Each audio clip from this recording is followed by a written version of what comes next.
გასტრონომია, როგორც ერებს შორის ყველაზე სასიამოვნო დიალოგის შესაძლებლობაა და მსოფლიოს მასშტაბით საკუთარი იდენტობის წარმოდგენის საუკეთესო ვერსია. ამერიკული გემოების თავგადასავალი და ნიუ-იორკში ქართული ტრადიციული რეცეპტების გაცოცხლება. ეს დონა გიორგაძის ისტორია, რომელიც ამერიკაში 2010 წელს გადავიდა საცხოვრებლად. პირველი 11 წელი კონექტიკუტის შტატში გაატარა, უკანასკნელი 4 კი ნიუ-იორკში. დღეს კულინარიულ სკოლაში ასწავლის, ატარებს მსოფლიოს სხვადასხვა ქვეყნის სამზარეულოს ვორქშოპებს, იტალიურს, იაპონურს, ფრანგულს, ბერძნულს და მათ შორის, რა თქმა უნდა, ქართულს, რომელიც მისივე თქმით განსაკუთრებით მოთხოვნადია. თანამშრომლობს ადგილობრივ კულინარიულ გამოცემებთან, დელიშს და The Kitchen წერს ტრადიციულ რეცეპტებს, ისტორიებს, ქმნის ახალ კერძებსაც და თავის იდეებს რეალობად აქცევს. ამერიკაში ჩასვლის დღიდან კულინარია დონას თავშესაფარი გახდა, თერაპია, რომელიც სულ გაახლოვებს სამშობლოსთან. 10 წლიანი გამოცდილების თავზე კი 2020 წელს დაწერა და გამოსცა პირველი წიგნი ქართული სუფრის გარშემო, ჩემი ბავშვობის რეცეპტები. ეს იყო მცდელობა ინგლისურენოვანი მკითხველისთვის, ბავშვობის გემოები, ქართული სამზარეულოს ტრადიციული რეცეპტები გაიზიარებინა.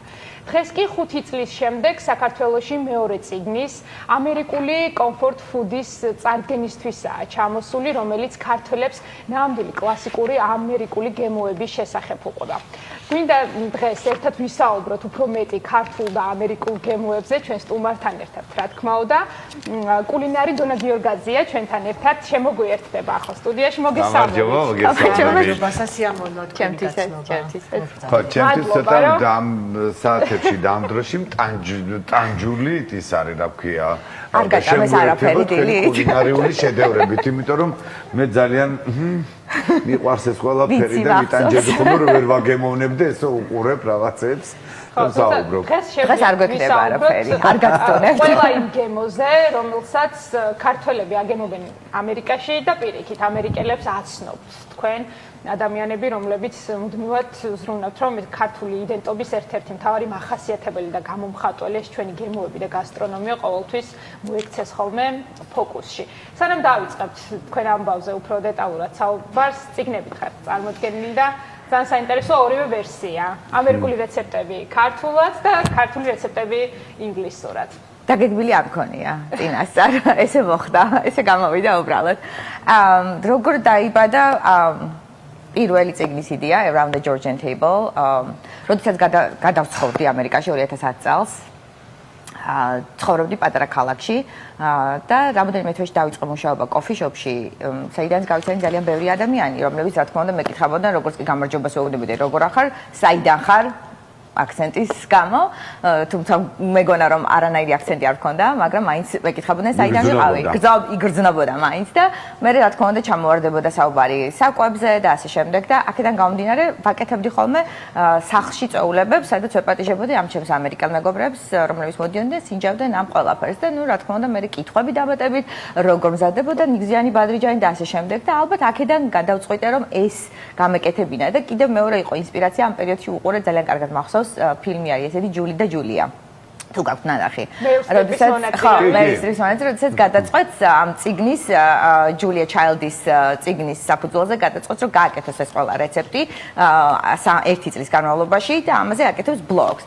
და მქონდა თამარ ლომიცის წიგნი წაღებული საქართველოდან და მეთქი გავაკეთებ ამას და ძალიან სასაცილოდ არის დაწერილი უკაცრავად რეცეპტები, იმიტომ რომ არ არის მითითებული არ ზომა, წონა, დრო და ასე შემდეგ დეტალურად, მაგრამ დავიწყე ამის გაკეთება და იყო ძალიან სახალისო პროცესი, იმიტომ რომ წარმოგიდგენთ მოდივარ მუშაობ 8 საათი, მოდივარ სახლში, გავივიდ მაღაზიაში და ნუ აი ეს პროცესი თვითონ რომ ამას ვაკეთებ, ამას ვწერ, იყო თავიდან ჩანაფიქრი რომ დღიური ვიტყოფილიყო, მაგრამ შემდეგ გარდაიქმნა უკვე თავებად და ძალიან დიდი ხანი დამჭირდა ამის გასაკეთებლად, იმიტომ რომ აზრზე არ ვიყავი ფაქტიურად რას ვაკეთებდი. საკმაოდ ტანიანია, რამდენ რეცეპტს მოიცავს და დაახლოებით 120 რეცეპტი არის და არის დალაგებული წვნიანები, ხორციანი, ხაჭაპური და ასე შემდეგ. ფაქტიურად ყველაფერი არის ის, რაზეც გავიზარდე მე, რაც რაც აკეთებდნენ ჩემი მშობლები, ჩემი მეგობრების მშობლები და არის თითოეული რეცეპტი არის წარმოადგენს ამ ჩემი ბავშვობის მოგონებას ფაქტიურად. რამდენად დიდი იყო ინტერესი მათი მხრიდან, აი კოფი-შოპის შემდეგ დაიწყო ის ეტაპი, როცა უკვე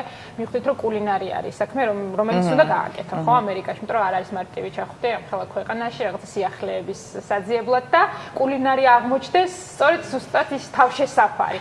ინტერესი იყო ალბათ გადამწყვეტი, ხო? და დამოკიდებულება. ჩემი პირადი თუ არა, ადამიანები. სოციუმის, მათი. იცი რა არის? მე პირადად იმდენ სიამოვნებას ვიღებდი ამაში, რომ სულ არ მაინტერესებდა იმათი ინტერესი. მაგრამ ესე აეწყო, მე ხო იზიდა ამ ყველაფერს იმ ადამიანების ინტერესაც. რომ ჩავედი ფაქტურად გეუბნებოდი კიდეც რომ ინგლისურის გარდა არაფერი არ ვიცოდი. სამზარეულოში ვიყავი ჩვეულებრივი ქართველი დიასახლისი, როგორც ყველა, იმიტომ რომ ასე მგონია რომ ქართველი დიასახლისებს რაღაცნაირად გვაქვს, იმიტომ რომ ესე გავიზარდეთ ამ სუნებით, ამ გემე. იმიტომ რომ რაც არ უნდა იყოს, არავინ არ გასწავლის, მაგრამ ეს გამახსოვრდება ვიზუალურად, გამახსოვრდება გემოებით, გამახსოვრდება სუნებით და ამას ყველაფერს ვაკეთებდი, მაგრამ იქ რომ ჩავედი უკვე ვიყავ, ეხლა რა უნდა გავაკეთო, ეხლა არ ვიცი, ინგლისურის გარდა არაფერი არ ვიცი, არანაირი სპეციალობა არ მაქვს და მქონდა იმის დრო სანამ საბუთებს მივიყავდი, რომ არაფერი მეკეთებინა ერთი თვე და უყურებდი ტელევიზორს და დავდიოდი რაღაცას სინჯავდი ახალს და მახსოვს პირველად როცა შევედი წიგნშიც მიწერია მექსიკურ რესტორანში და გადავშალე მენიუ და აბსოლუტურად ვერაფერი ვერ გავიგე. თქვენ იცით ახლა ეს ყველაფერი guacamole, enchilada, taco, quesadilla, ხო იცით ეს ყველაფერი? 15 წლის არაფერი წინ არ იყო ეს და არაფერი არ ვიცოდი და გავბრაზდი და დავხურე მეთქი რაც გინდათ ის შევუკეთეთ არ მაინტერესებს, მაგრამ მე მივედი სახლში და ეს guacamole მომეწოლა ძალიან და დავსერჩი, გავაკეთე, ვიყიდე ასე შემდეგ.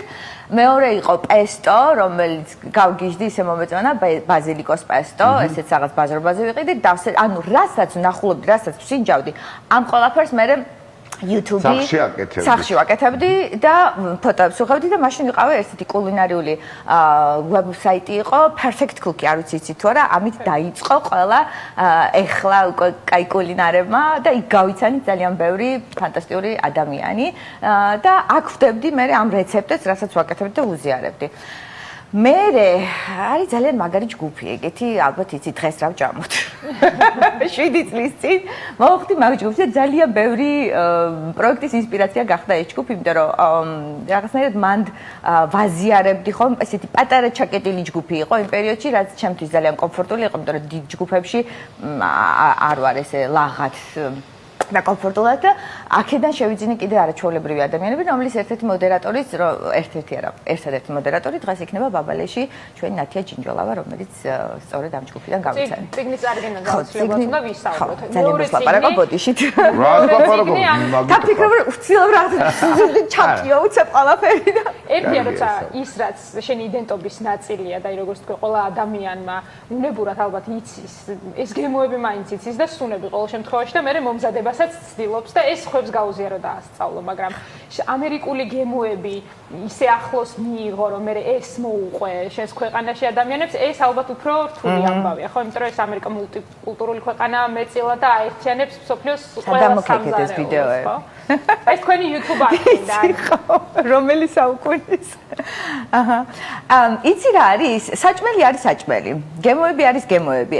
და თუ კი გიყვარს ექსპერიმენტები და ხარღია ამ ახალი რაღაცების მისაღებად, ეს არის ძალიან საოცარი პროცესი არის, იმიტომ რომ რაღაცა ახალს აგემოვნებ, მე ამას სწავლობ, მე ამას სხვას გადასცემ, საოცარი პროცესი არის, ასე მგონია ჩემი აზრით და ეს გამოარჩევით ამერიკული სამზარეულოდან.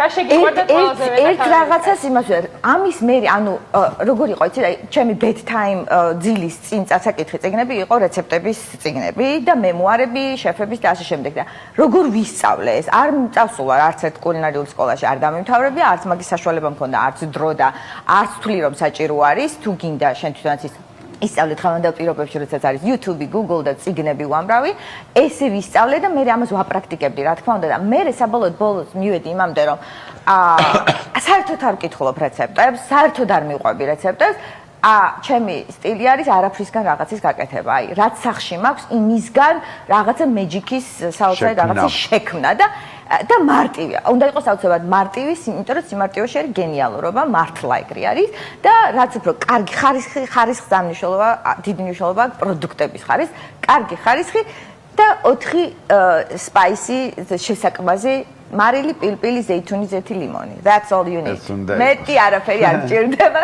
გადამლაშება არ ჭირდება. ვაფრენ ქართულ სუნელებზე ამ დროს ძალიან მიყვარს, მაგრამ აი ეს 4 რომ მქონდეს ძამშვი და წყნარად ბედნიერად ჯანმრთელად ვიქნებოდი. წიგნების აი ცით რა მე გისმენთ და ძალიან ბევრ მსგავსებას ხედავ ჩვენ შორის. მე ძალიან ცნობის მოყვარე ვარ და ძალიან გემრიელად ამზადებს. არაფერი განსაკუთრებული. გაჩერდი ახლა მე ვამბობ დაიჯერე. როცა რაღაცას ვიცი რაღაცა, ხო, რაღაც კერძს ვაკეთებ და მე რო გადავაწყდები რომ რაღაც სხვანაირი ვარიაციით შემომთავაზა ვიღაცამ. გადარეული ვუყურებ, ვკითხულობ, მაინტერესებს სხვა შორის დოზებს ნაკლებურად ღებას ვაქცევ, იმიტომ რომ ეს ჩემი შემოქმედებითობა სწორედ ამაში აქვს ჩემთვის ხიბლი. რომ მე გადავწყვიტო როგორ და რამდენი გავუკეთო. მაგრამ ინტერნეტი დღეს იძლევა საშუალებას ძალიან მარტივად მიიღო შენთვის სასურველი ინფორმაცია. წიგნებსაც კითხულობენ, ყიდულობენ კულინარიაზე წიგნებს. მინდა გითხრათ რომ ამერიკელები ყიდულობენ. თუმცა ახლა გაკვეთილზე რომ მოდიან ადამიანები, ხო უკვე ვიცი ვინ არის წიგნის მკითხველი, ვინ არის ინტერნეტის და ვინ არის ChatGPT-ის გამყენებელი. რომ რეცეპტებს საიდან იღებენ, იმიტომ რომ ახალი თაობა ნაკლებად რა თქმა უნდა, თუმცა აი ძველ თაობას მაინც წიგნის ეს კულტურა და სურვილი გვაქვს წიგნის გამოყენების. ამერიკელები კი ძალიან დიდი სიამოვნებით, მით უმეტეს თავიდან როდესაც გამოვიდა ეს წიგნი, ვატარებდი ხოლმე პრეზენტაციას, იმიტომ რომ ამის self-publishing მე თვითონ დავბეჭდა ეს და მე ვუკეთებდი ამის მაქსიმალურად promotions და იქ სადაც ცხოვრობდი ფაქტობრივად 23000 ადამიანი ცხოვრობს, ქალაქის მერს მეძახდნენ, იმიტომ რომ ნახევარქალაქს ვიცნობდი.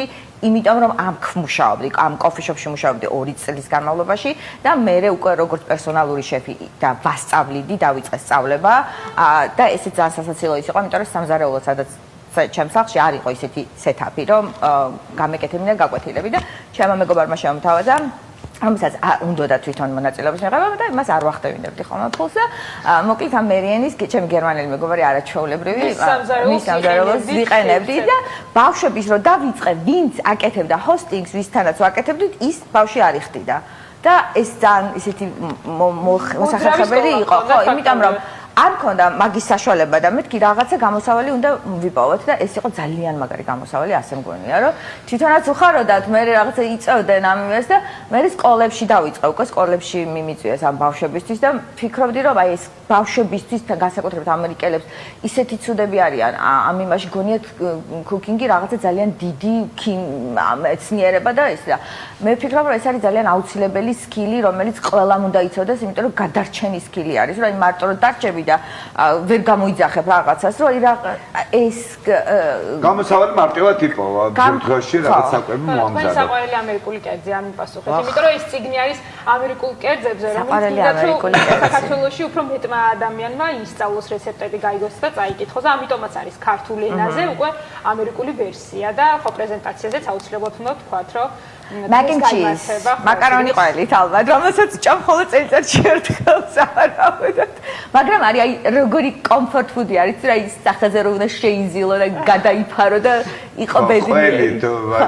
მაკარონი და ყველი. შემოქმედებას უცქერდი და ხაჭარული ხაჭაპური ალბათ ამერიკული ყველით გაქვთ მომზადებული. მასერელა ფეტა კი ბატონო. ფერით მივხვდი ხო, იმიტომ რომ პირველად რო დავაგემორე ნიუ-იორკში მომზადებული ყველით ხაჭაპური სხვა გემო ქონდა, მაგრამ ძალიან გემრიელი. სხვა ჩემს არ არის ცუდი, კი, ძალიან კარგი არის. მე ცოტა პარმაჟანს უზევი და ცოტა რიკოტას ურავ და გადასწრებ. იმიტომ რომ მე არ შემიძლია კვებაზე ესე გუგრივად ვისაუბრო, იმიტომ რომ თან როცა დილაა და რაღაცები ბევრი მინდა და ძალიან კარგად მესმის, იმიტომ რომ მეც ესე ჰაი მემართება კვებაზე რომ ვიწყოთ ლაპარაკს. და ფოლოს სანამ რეკლამაზე გავალთ, რომელ საათზე და სად შედგება წიგნის პრეზენტაცია, ვიცი რომ მნიშვნელოვანია ეს ნაწილი თქვენთვის. სულ ვარ ფაქტობრივად 5 დღით ჩამოსული და ეს 5 დღე იქნება პრეზენტაციები და შეხვედრები და მაქსიმალურად ამ წიგნის პოპულარიზაციისთვის მე ყველაფერს გავაკეთებ ამისთვის. პირველი იქნება დღეს ბაბალეში 6 საათზე. ბაბალე ეს არის სოციალური საწარმო ფანტასტიკური, რომელიც 2 კვირის წინ აღმოვაჩინე და მინდა რომ წმინდა შემოსული თანხის ნაწილი გადაეცემა სწორედ ბაბალეს, იმიტომ რომ აი მაგრები არიან ძალიან, რასაც აკეთებენ. და დანარჩენი იქნება ჩემს ვებ გვერდზე ან სადმე რა ვიცი, Facebook გვერდზე. დანარჩენი პროექტი ხო იქნება პარასკევს და პარასკევს იქნება ზალაში, შაბათს იქნება რუსთავში, იმიტომ რომ მე ვარ რუსთაველი რუსთავი.